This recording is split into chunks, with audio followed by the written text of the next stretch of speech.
হ্যাঁ বন্ধুরা, এটাই সেই গোপন সুড়ঙ্গ পথ যেখানে ঢুকলে কেউ আর প্রাণ নিয়ে ফিরে আসতে পারে না। এমনকি পত্রিকার খবর থেকে জানা যায় একদল বিদেশি গবেষক তারা এই সুড়ঙ্গের ভেতরে দুটি কুকুর পাঠিয়েছিল, কিন্তু সেই কুকুরগুলো আর ফিরে আসেনি। আবার কেউ কেউ বলে থাকেন এই গোপন সুড়ঙ্গ পথ দিয়ে নাকি ভারতের দিল্লি পর্যন্ত যাওয়া যেত।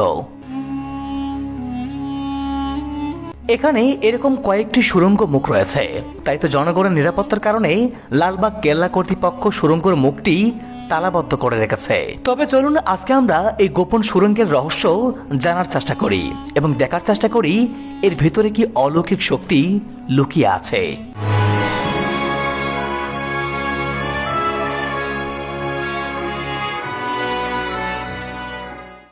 আসসালামু আলাইকুম বন্ধুরা, ঢাকার ঐতিহ্যবাহী লালবাগ কেল্লা থেকে সবাইকে অনেক অনেক শুভেচ্ছা জানাচ্ছি। আমি শাহেদ হাসান। বন্ধুরা, ঢাকার এই লালবাগ কেল্লার ইতিহাস এতটাই করুণ রহস্যে ঠাসা যা আজও মানুষকে অবাক করে, যে ইতিহাস আজও মানুষকে রোমাঞ্চিত করে। বিশেষ করে এখানে এমন একটি গোপন সুড়ঙ্গ পথ রয়েছে যেখানে কেউ গেলে নাকি আর ফিরে আসতে পারে না। আমরা এমনই সব রোমাঞ্চকর ইতিহাসগুলো আপনাদেরকে জানাবো, সেই সাথে এই পুরো কেল্লাটি আপনাদেরকে ঘুরে দেখাবো। বন্ধুরা, লালবাগ কেল্লার সেই রহস্যময় গোপন সুড়ঙ্গ দেখার আগে চলুন এই কেল্লার সংক্ষিপ্ত এক করুণ ইতিহাস জেনে আসি। এই লালবাগ কেল্লাটি যখন নির্মাণ করা হয়েছিল তখন বাংলার শাসক বা সুবেদার ছিলেন শায়েস্তা খান, আর শায়েস্তা খান যখন ঢাকার সুবেদার ছিলেন তখন বাংলায় 1 টাকায় 8 মণ চাল পাওয়া যেত। তবে এই কেল্লাটি শায়েস্তা খান নির্মাণ করেননি। এটি 1678 খ্রিস্টাব্দে মোগল সম্রাট আওরঙ্গজেবের 3য় পুত্র আজম শাহ এই দুর্গের নির্মাণ কাজ শুরু করেন। আর এই আজম শাহ ছিলেন সম্রাট শাহজাহানের নাতি, যে সম্রাট শাহজাহান তাজমহল তৈরি করে গোটা পৃথিবীতে ভালোবাসার এক অনন্য নিদর্শন রেখে গেছেন।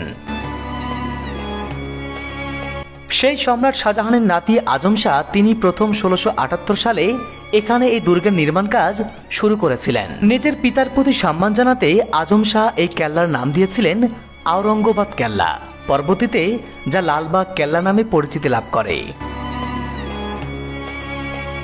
আজম শাহ এখানে মোট 15 মাসের মতো ছিলেন। এরপর 1679 সালে তিনি মারাঠাদের বিদ্রোহ দমনের জন্য পিতা আওরঙ্গজেবের নির্দেশে দিল্লি চলে যান। ওই সময় আজম শাহ এই মসজিদ এবং এই রাজকীয় দরবার হলটি নির্মাণ করে যান। তারপর 1680 সালে শায়েস্তা খানকে বাংলার সুবেদার হিসেবে নিয়োগ দেওয়া হয় এবং শায়েস্তা খান ঢাকায় এসে পুনরায় দুর্গের নির্মাণ কাজ শুরু করেন। স্ক্রিনে এখন যে প্রাসাদটি দেখতে পাচ্ছেন এখানেই অফিস করতেন শায়েস্তা খান, যার উপরতলা ছিল দরবার হল আর নিচতলা ছিল হাম্মামখানা। বন্ধুরা, এই দুর্গটি কিন্তু এই লালবাগ কেল্লা কিন্তু কোনো কমপ্লিট বা পরিপূর্ণ দুর্গ নয়।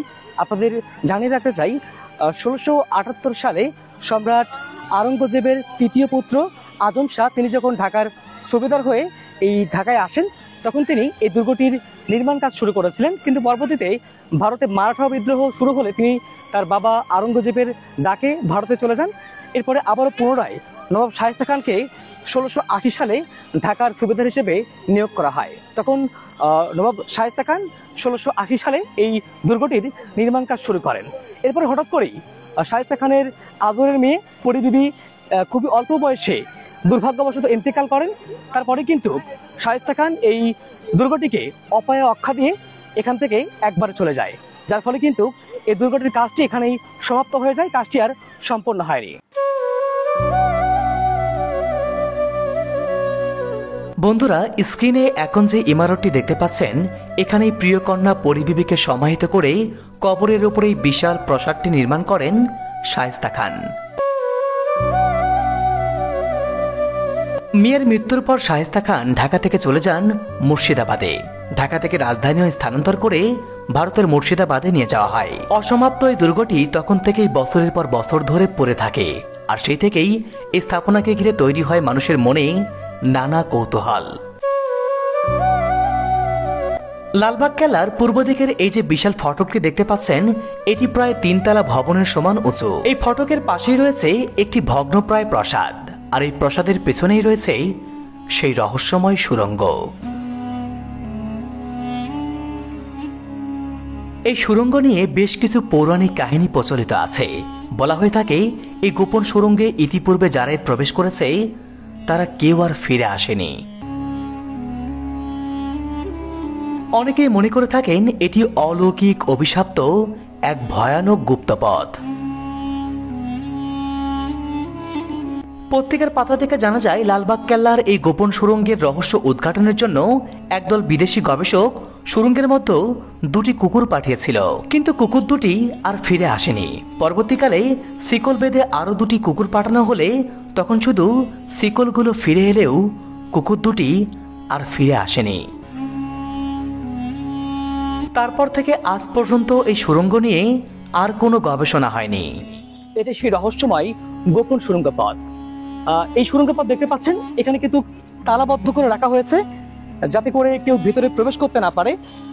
জনসাধারণের নিরাপত্তার ক্ষেত্রে কর্তৃপক্ষ এখানে তালাবদ্ধ করে জায়গাটিকে বন্ধ করে দিয়েছে যাতে করে কেউ ভেতরে না ঢুকতে পারে এবং কেউ বিপদের সম্মুখীন না হয়।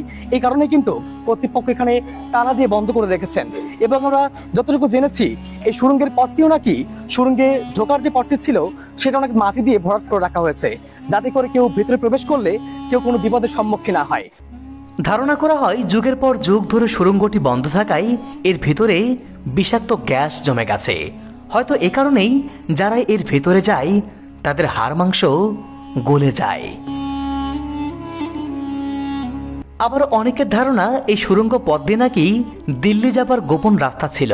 তবে আমার বিশ্বাস এই আধুনিক সময়ে যদি ক্যামেরা সহ কোনো রোবটকে এর ভেতরে পাঠানো হয় তাহলে অবশ্যই বের হয়ে আসবে শত বছর লুকিয়ে থাকা সব রহস্য। বন্ধুরা, এই লালবাগ কেল্লার সবচেয়ে করুণ বেদনাবেদুর ঘটনাটি ঘটেছিল 1857 সালের সিপাহী বিদ্রোহের সময়। বাংলাদেশের প্রখ্যাত ইতিহাসবিদ মুনতাসির মামুন তার 1857 সালের বিদ্রোহ দলিলপত্র বইয়ে উল্লেখ করেছেন, সিপাহী বিদ্রোহের কেন্দ্র থেকে ঢাকার দূরত্ব অনেক হলেও সেই যুদ্ধের আগুন এখানেও লেগেছিল। ঢাকার যুদ্ধটি শুরু হয়েছিল 1857 সালের 22শে নভেম্বর। ওই দিন এই কেল্লায় থাকা 260 জন সিপাহীর মধ্যে 41 জন নিহত হয় আর বাকিরা পালিয়ে যায়। আর ইংরেজ সেনাদের মধ্যে নিহত হয় মাত্র 3 জন। ওই দিন যারাই নিহত হয়েছিল তাদের বেশিরভাগের মৃতদেহগুলো লালবাগ কেল্লার এই পুকুরের ভিতর ফেলে দিয়ে মাটি চাপা দেওয়া হয়েছিল। বন্ধুরা, আপনারা দেখতে পাচ্ছেন এটা সেই ঐতিহাসিক পুকুর যে পুকুরে সিপাহী বিদ্রোহের সময় ইংরেজ সেনারা অসংখ্য সিপাহীকে হত্যা করে এই পুকুরের ভিতরেই ফেলে দিয়েছিল। সেদিন মৃত সিপাহীদের রক্তে এই পুকুরটি লাল হয়ে গিয়েছিল। ইতিহাস থেকে জানা যায় সেই সিপাহীদেরকে মেরে এই পুকুরের ভিতরে ফেলে দেওয়া হয়েছিল এবং এখানে তাদেরকে মাটি চাপা দিয়ে রাখা হয়েছিল। সেই রক্তাক্ত সেই মৃত সিপাহীদের আর্তনাদগুলো নাকি এখন এখানকার স্থানীয় লোকজন গভীর রাতে শুনতে পায়। গভীর রাতে আজও নাকি পানি পানি বলে গংরানোর সেই আর্তনাদ এই পুকুর পাড় থেকে ভেসে আসে, যা এই লালবাগ এলাকায় বসবাসরত অনেকেই নাকি শুনেছেন।